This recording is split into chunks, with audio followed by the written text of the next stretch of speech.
All right, guys, welcome back. You were Mark and Tom. We got another one, UFC Columbus. First, let's say thank you to our sponsor, Tampa Bless. Home team do good, tampabless.com for more information on that.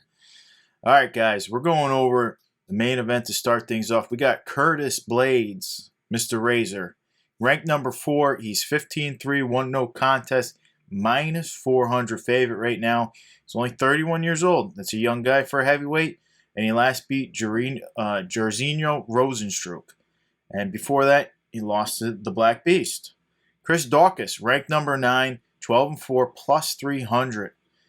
That's a nice little shot there. He's 32 years old, another pretty young guy for a heavyweight, and his last fight was a loss to the Black Beast. And before that, he was on that 5-fight win streak. Tom, how does this one play out to you?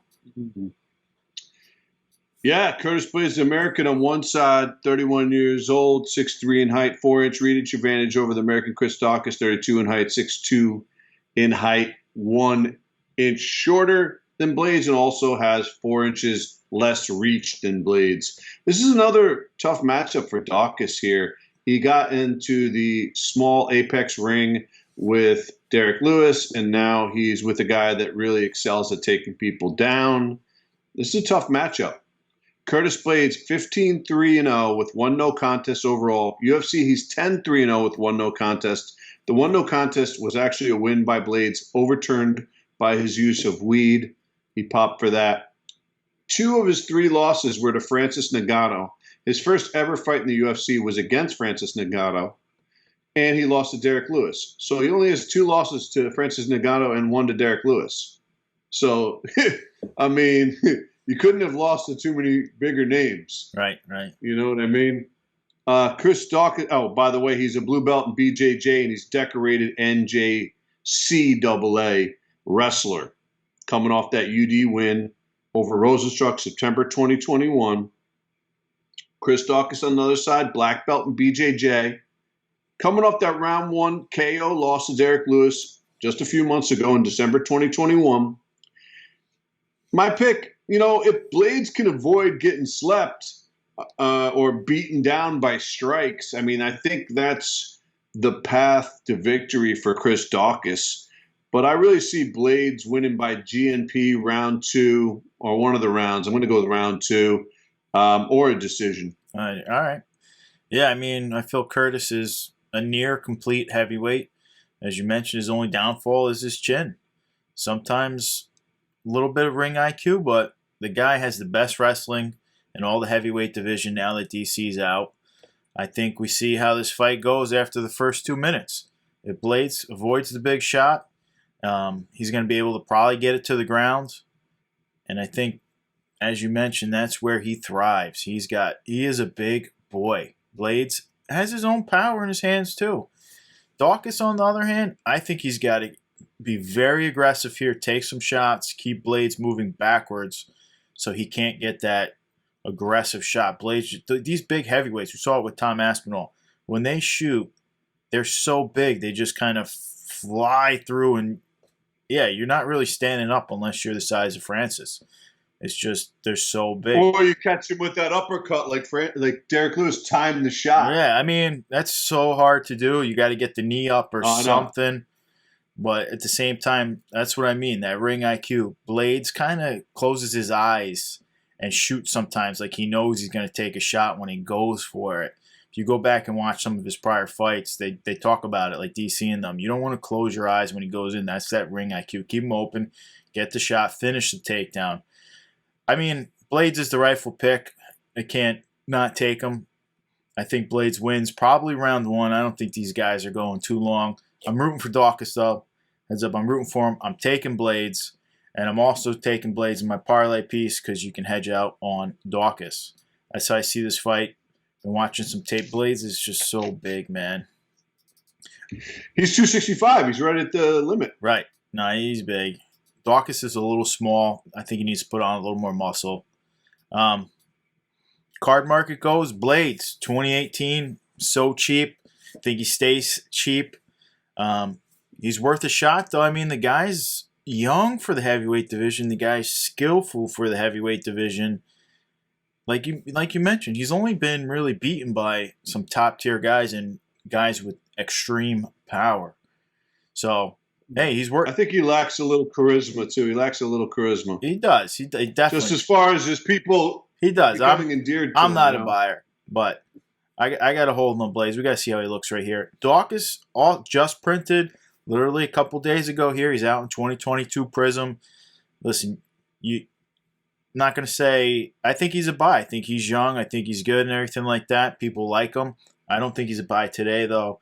Wait till people actually start opening the boxes. We all know the prices are out of control right now. Don't do it to yourself. Just wait a few days and all these prices will settle down. More and more people will get cards in hand. They'll be opening and listing and everything like that. So we got to hold on Dawkins for a little while at least. All right, moving right on though, we got a really good fight here. Flyweights, Joanne Wood. She's ranked number 7. She's 15-7 plus 185 underdog. She's 35 years old and she's on that 2-fight losing streak with Talia Santos, where man Santos has some real power in her hands. I think she really could be a competitor. And Lauren Murphy. She's going up against Alexa Grasso, ranked number 9, 13-3, minus 225 favorite. She's only 28 years old, and she's on a 2-fight winning streak, beating Macy Barber and Ji-Yeon Kim.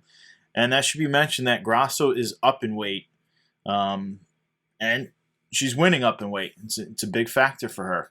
Tom, how does this one play out for you? All right, the Scottish Joanne Wood on one side, 36 years old, 15-7-0 overall, UFC 500, 7-7. She's 5'5" in height. The other side, you got the Mexican Alexa Grasso, 28 years old, 8 years her junior, 8 years Joanne's junior, 5'4" in height, 13-3-0 overall, UFC 5-3. Joanne Wood, purple belt in BJJ, and she also has a kickboxing record of 19-2. Alexa Grasso, purple belt in BJJ. So they're both equal in the BJJ belt-wise. I don't know who the belt was given by, though, so that does make a big difference sometimes. My pick, I think Joanne's back is against the wall here, so she may show up a little bit better. I mean, if she loses, that'll be 3 in a row. Plus, it'll put her as a losing record. She'll be 7-8. That said, I just don't see her winning. I'm going with Alexa by decision. Yeah. First, I'm thinking this fight looks really close. And then I went back. I've been watching some tape. I really see why Grasso's the big favorite here. She's got very good power. She handled all of Macy Barber's power when she was in there. She took some shots.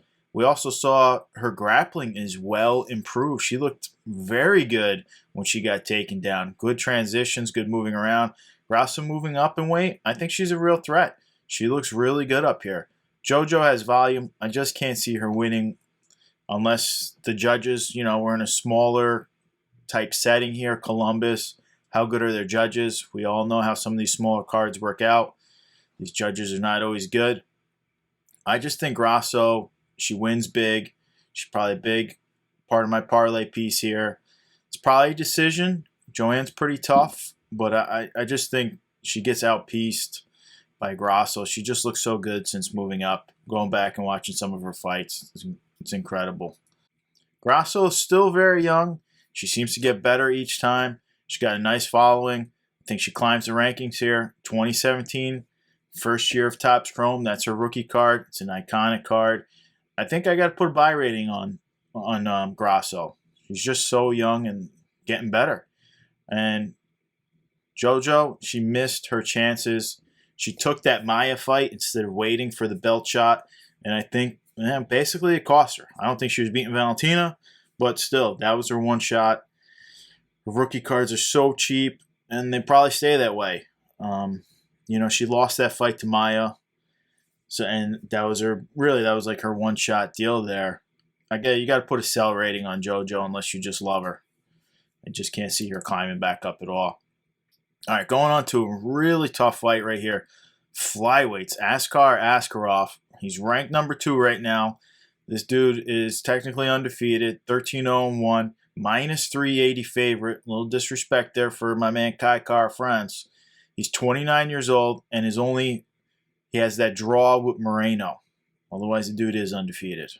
He's going up against Kai Kara France, ranked number 6, 23-9, won no contest, plus 290 underdog right now. He's only 28 years old, and he's on that 2-fight winning streak. Last sleeping Cody Garbrandt like he wasn't even there. And not that I don't give him credit for that. Garbrandt, though, his first time going down in weight, hasn't looked good in a long time. But the fight before that, he had Bontarine, where Bontarine controlled him on the ground the entire round. Gets up and sleeps that dude, too. Very good fight to go back and watch. Tom, how do you see this one playing out? All right, Ascar Askaroff, the Russian, 29 on one side, 5'5" in height, against the Kiwi, Kai Kara France, 28 years old, 5'3" in height. Although 2 inches shorter, he does hold a 2-inch reach advantage. Ascar, I have him listed at 14-0-1, UFC 3-0-1. The one draw being the Brandon Moreno, and all 3 of his fights were tough. They threw him immediately into the deep end as soon as he came in, and he swam. He did not drown. You know, he's coming off that unanimous decision win over Benavidez back in March 2021. So it's a year. He hasn't been in the cage in a year.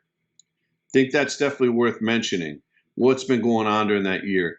Also, how has this conflict, the Ukraine-Russian conflict, impacted his training, his mentality, his fitness, his readiness? Will they play a factor? He's an international master of sports of Russia in freestyle wrestling, master of sports of Russia in combat sambo. And on the other side, you got Kai Kara France, 23-9-0 with 1 no contest. UFC, he's 6-2. Blue belt in BJJ, and he's coming off that knockout of Cody that you just talked about, round 1. You know, this is a good one, and I think this really could be fight of the night right here.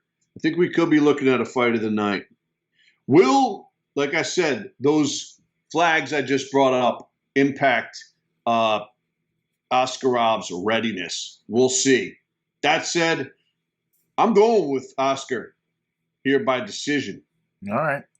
Ascar by decision. Yeah, I don't like this price tag is the problem. Minus 380 favorite.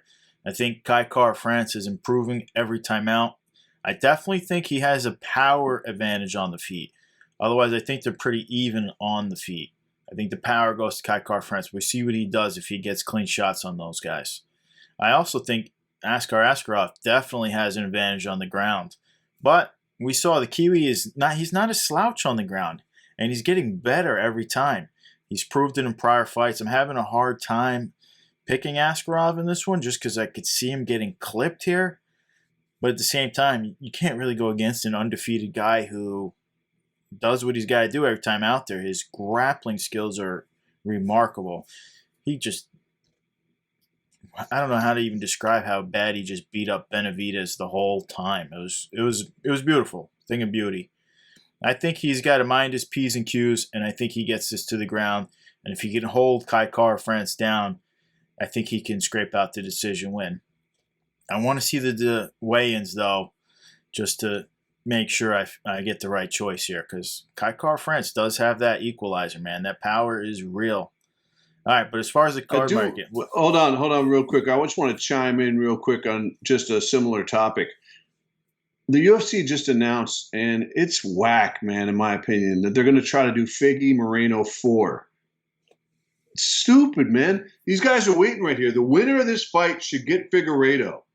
That's it. He's just been waiting. You've been tying up the belt forever with these guys. What if Moreno wins? You going to do number 5? Yeah, I mean... It's crazy, man. I mean, it's ridiculous. That's ridiculous. I didn't see that. I just feel like Figueiredo beat him twice. The first one, you call a tie. You got a point taken away. Otherwise, he wins. The next one was super close. I mean, he got the choke out, but he had a bad weigh-in. We know Figueiredo doesn't have a good weigh-in. He's not the same guy. And I thought he beat him in the third one. I thought it was pretty clear cut. I mean, it was close. I thought he beat him too. I thought it was clear enough. Good fight, though. Heck of a fight. Yeah, it was those knockdowns. He's sat him down a few times. But fight somebody else now, Moreno.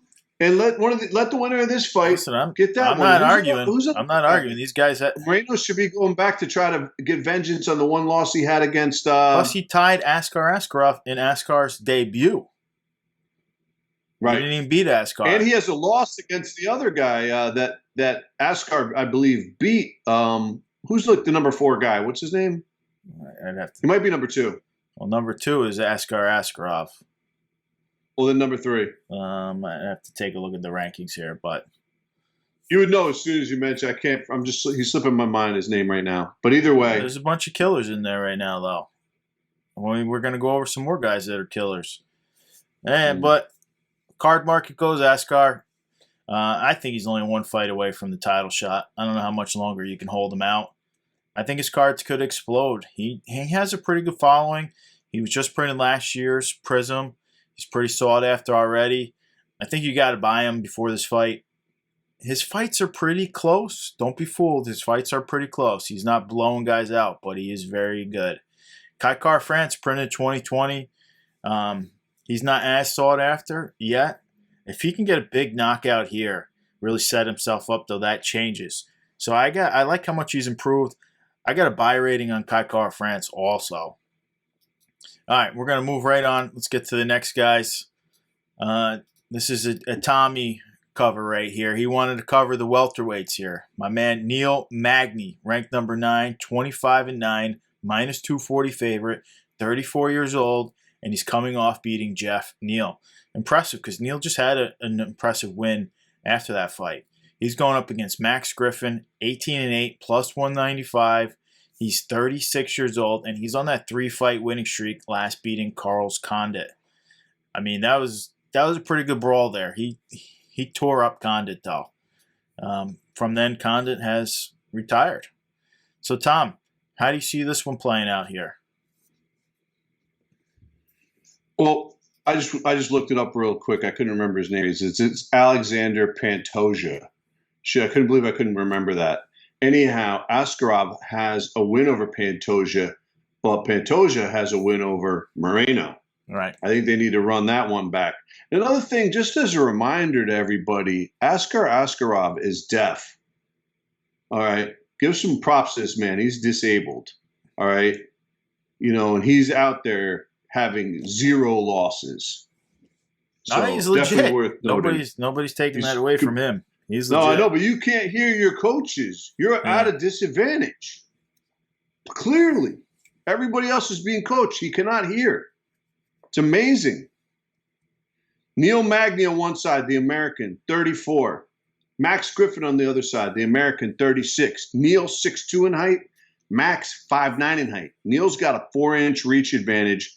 Neil's 25-9-0 overall. UFC 18-7. Brown belt and BJJ. He's coming off the unanimous decision win over Jeff Neal in May 2021, about 10 months ago now. Max Griffin on the other side, if you remember that fight against the natural-born killer, Carlos Condit, where he kind of retired after that fight, that was a heck of a fight. Max is very game. Max, black belt in Bak Fu, and they got him a black belt in Mara Noble's fighting system. He's 18-8-0 overall, but the UFC, he's 6-6. He's got a 500 record there, but he's game. He's kind of in that Tim Elliott, Angela Hill. These are very game 500 fighters in the UFC where they could win anytime out there. It's always kind of one of those ones, and they've kind of had some bad decisions in their life as well. My pick, tough fight here. An interesting matchup. If Neil can avoid Max's strikes and get a hold of him and kind of do the Neil Magny, as we say, standing mount, where he likes to try to mount you while you're both standing, I think Neil could take this. Maybe look for a sub round 1 or 2 or a decision. But Max's game, though, we'll see. But I'm going to go with Neil, round 1 or 2 sub or a decision. Yeah, I'm in on the Neil train. I think he's got suffocating offense when he's on. That's what you call it. He's suffocating when he's on Neil Magny. Griffin, he's looked a lot better, though, as late. I mean, it's like he's just starting to tick at 36 years old. Yeah. But Magny, so durable, so skilled. I'm not going to spend a ton of time on this fight. I'm taking Magny by decision. I think he just, kind of as you mentioned, he grapples a lot and he gets guys up against the cage and he just doesn't let them breathe and wears them out. And it's his thing, and it works. I think you got to avoid those low leg kicks, though, that Max Griffin showed against Carlos Condit. They were aggressive. They were good. And I think Neal's just got to avoid that and do the Neal. That's all there is to it. Guy, do the Neal Magny. Do the Neal Magny. Yeah, he gets you up against the cage and suffocates you. All right, card market Neal, tough, durable dude. Just can't beat those high-ranking guys. He just one of those guys. He's like, I hate to call him a gatekeeper because he really is so good, but he's more of like a gatekeeper. So for that reason, I'm going to put a sell on him. Griffin, 36 years old. Welterweight division is getting deeper by the day, too. Just got to put a sell on him also. All right. Let's move right on. I'm excited for this fight. I really am excited to see her back in the cage and see if she is the next true competitor right here. We got Jennifer Maia, ranked number 4. She's 19-8-1, plus 340 underdog.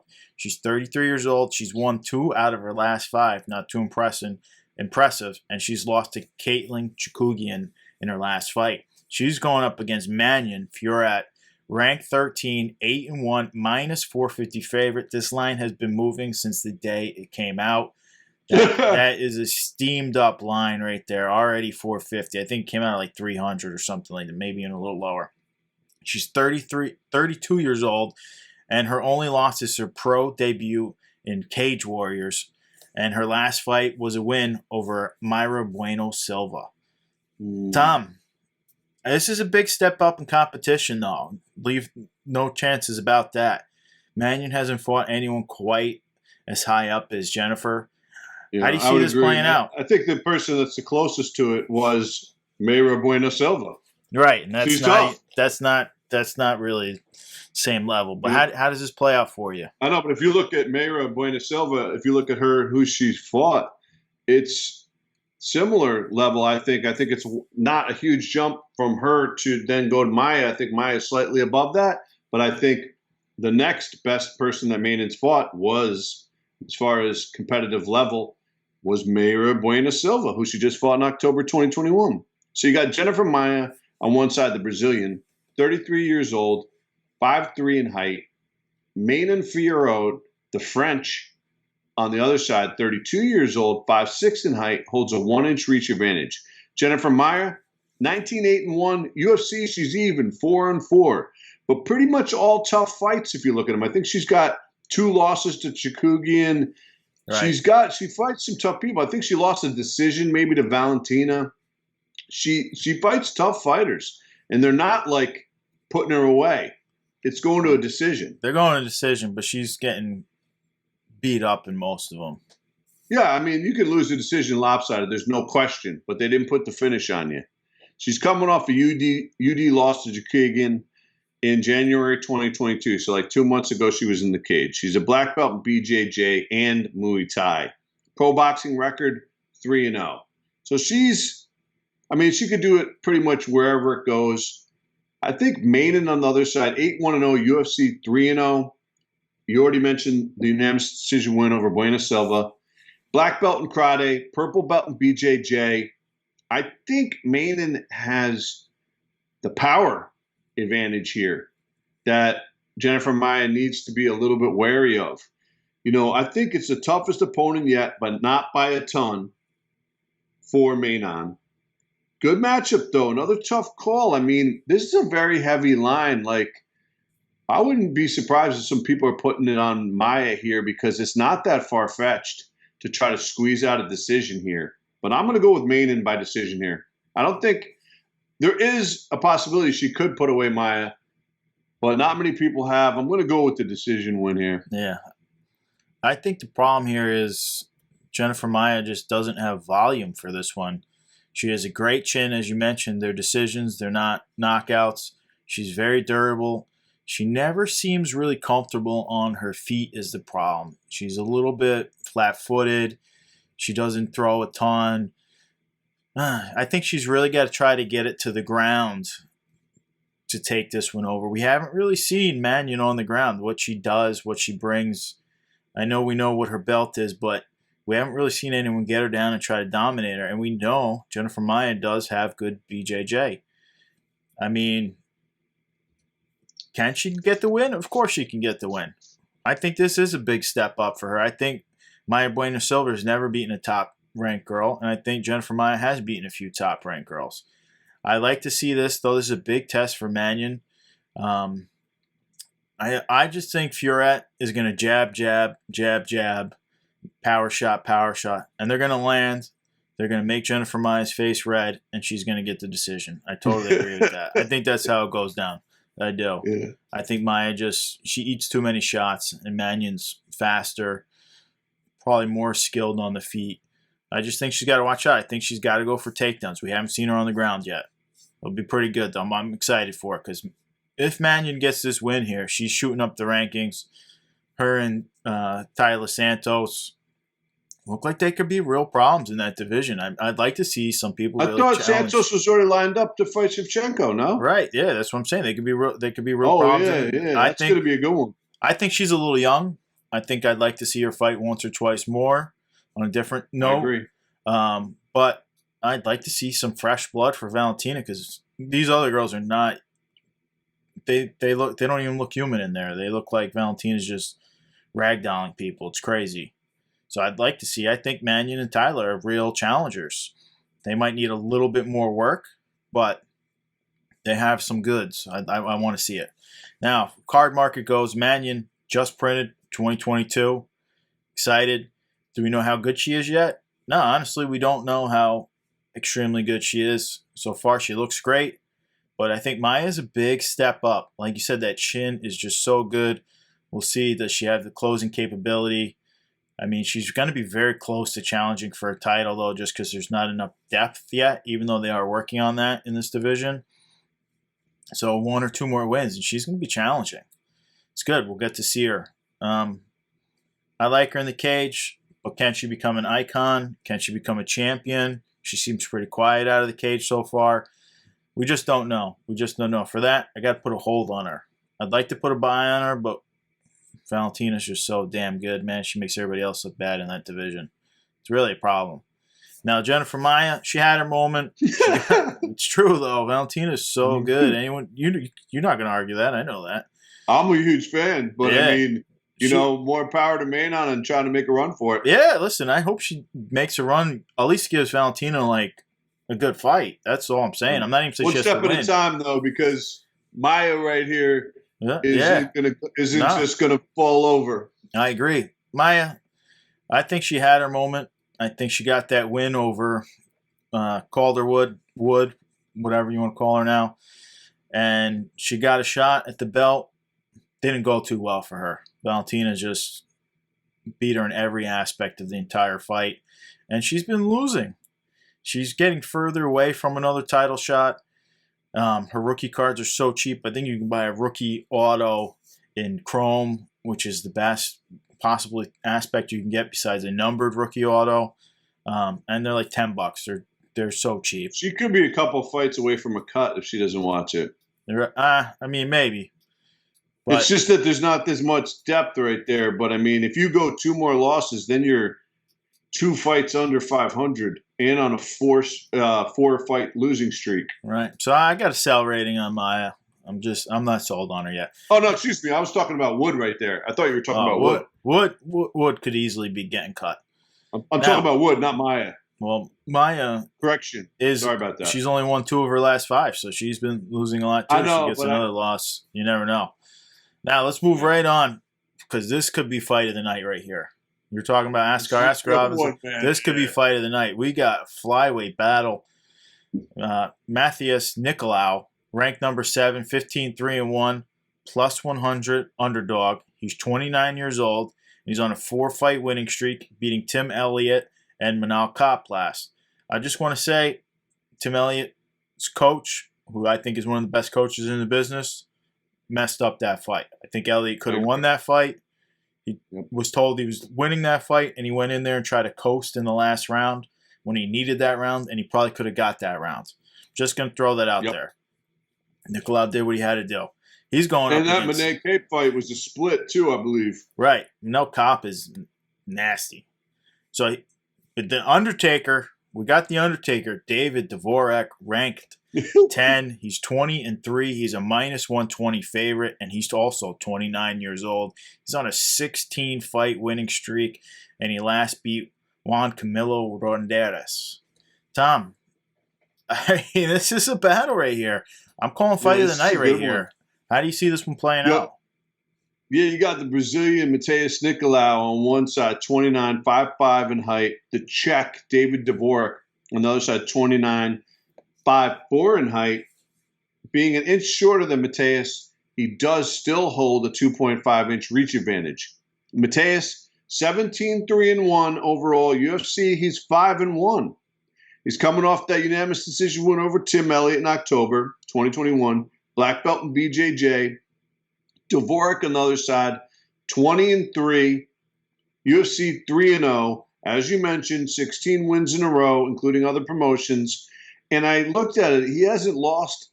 I mean, his first win on that streak was in October 2012.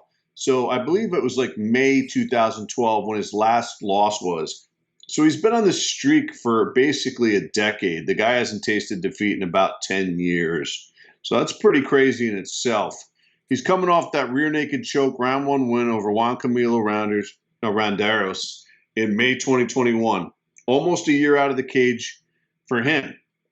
That could be a factor. It may not be. We'll see. Dvorak, very well-rounded, and he's on a pretty crazy run. But Matheus is tough.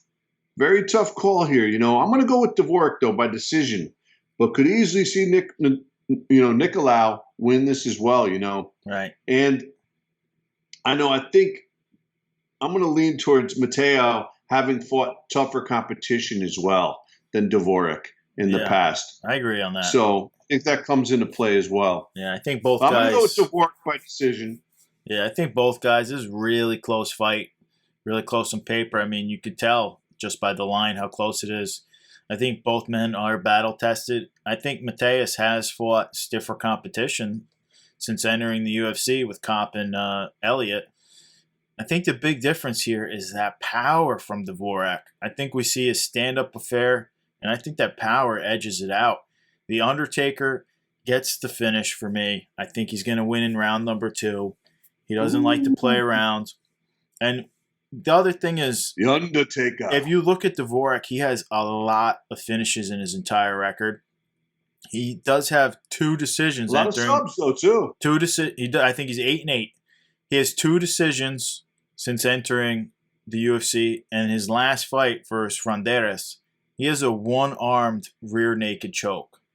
The guy's trying to hold his other arm. He's got a one-armed rear naked choke to finish that guy.